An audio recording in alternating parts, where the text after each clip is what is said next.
Buncha xunuk qizsan, effektsiz sangitam qaramaydi deyotganlar diqqatiga. Ba'zilar shunaqa yozardi. Dilingizga ozor beradigan darajada yozadi.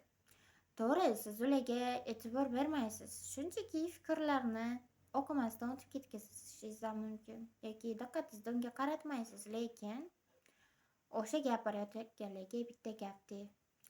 Agar chiroyni yaratish odamzodning qo'lida bo'lganda, odamlar har qanday qilib o'zini chiroyli qilib yaratib olgan bo'laverardi.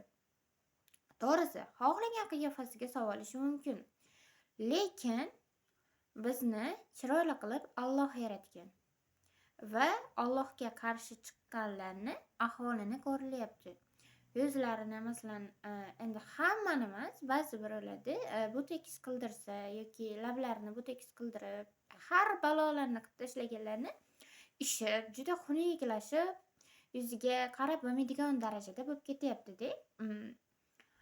Shu Alloh bergan husnga qarshi chiqqanlarga shunaqa bo'lib ketyapti.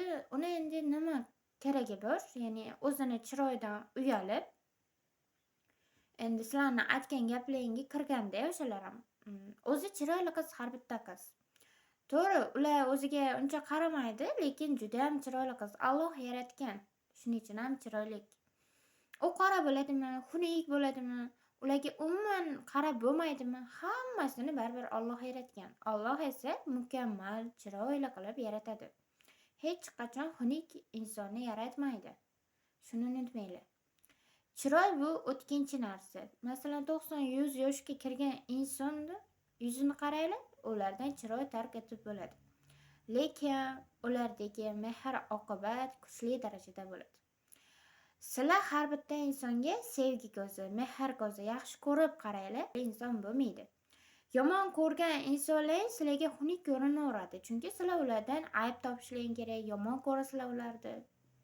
Juda qattiq yomon ko'rganligingiz uchun ham sizlarga ular yomon ko'rinadi, yomon qaraganlardan keyin har bitta inson yomon ko'rinadi. Dushmaningizga qaraysiz, dushmanmi? Demak, undan min topaverasiz, ya'ni aybini qidirib topishga harakat qiling. Agar siz uni yaxshi ko'rsangiz, shunchaki mehr-muhabbat bilan qarasiz, undan hech qanaqa kamchilik topa olmaysiz. Nima demoqchiman? Har bitta insonni Alloh chiroyli qilib yaratganmi? Shu chiroyda qolsin. Odamlarni gap so'zin deb hech qachon chiroyni o'zgartirmasin.